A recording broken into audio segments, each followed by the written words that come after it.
This is probably going to be part one of a series I'm going to do on what not to do. Often we talk about what is to be done, but too frequently we fall into areas that we understand from an employee or an old wives' tale or a fable about business. And what we end up with, we end up making the mistakes. Recently I had a friend of mine and a client make a mistake that has hindered where they're ending up. What they did was, first of all, they believed what they were told by a bank. They took that information, and rather than streamlining what they were going to do, they took that information and they began to build their business. Well, what happened was they ended up struggling without all of the infrastructure that they needed to control and run the business. What they did was, in this particular case, is they didn't look at the area of financing. They didn't wait until the financing was secure. One of the four quadrants is you have financing, you have sales and marketing, you have production, and you have administration. They were heavy on production. They were relatively good at sales and marketing, but because finance wasn't available and because their admin place wasn't in position, what they ended up doing was devoting a lot of time to things that they didn't have to. So one of the key factors is when we're developing a business and a business plan is we need to look at how much we're willing to do and what we're willing to do with it. We do not go by the way other people do things. And when I say that, I'm not saying don't look at good counsel, I'm not saying don't read the latest and greatest, but at the end of the day, it is you and your personality that will come through and show through.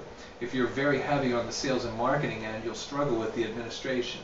Before you start, make sure you have a plan for the administration. If you're coming in weak on the finance, then you need to make sure that not only can you produce, whether it be a service or a product, but you need to make sure that you can get your product out there. And so the number one thing I would say in this particular video that you're not to do is you're not to move ahead until you have a plan that you can live with. And if you cannot live with that plan, don't go by projections. Projections are great. Look at what you can live with. Look at it in the barest minimal place. And what I'm saying is if you think you can sell 20, can you live if you only sell 1? If you plan on working 40 hours, can you subsist if you only work 10 hours? And that's the way you need to look at things. Number one trap of all businesses and people that get into them is to be unrealistic about how they're going to do things. Personal one, when I was younger, in my teens, my parents bought a general store. It was the American dream back then to move out of the city and move to the country. And what they did was they bought this village store, and I don't mind telling you, it was in the early 1970s. They paid $16,000 for a business that did $40,000 a year. They should have known when they paid $16,000 for a business that had $14,000 worth of inventory, something was problematic. And so what happened was they realized very quickly that while the previous owner, the one we bought the business from, had the ability to go out and fish, it was the very reason that he didn't have a business, because he did not keep consistent hours. Problem number one. Problem number two is he didn't have the capital to carry things forward. Problem number three, which is just kind of relevant, was that he was in the middle of a divorce, and the fact of that is it affected a lot of things that were going on in his life. All that said, my parents were never in the business before, so they went from being a school teacher and a supervisor in an industry to coming to Vermont, making the decision to run a business that was doing $40,000 a year and thinking that they were going to match their combined income of $50,000 a year somehow miraculously in a business that had less than 25% profit, which means 40%, and I'm talking gross profit, $40,000, 25%, $10,000, that's where they began. Now, after years, 5 or 6 years, they were able to sell that business for $300,000, but it was at the cost of their marriage.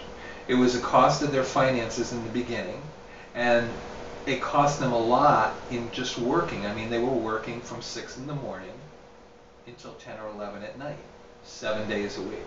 I witnessed that and I said, that is not who I am going to be.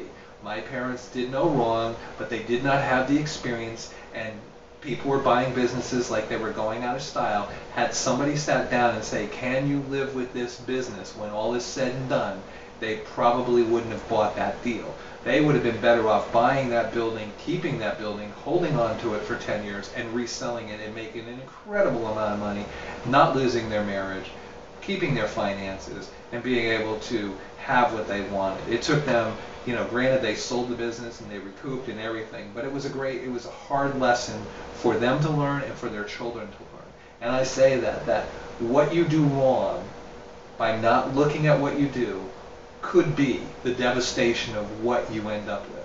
And you need to know that right from the beginning.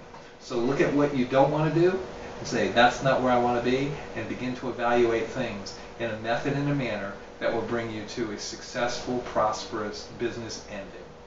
Thanks and God bless.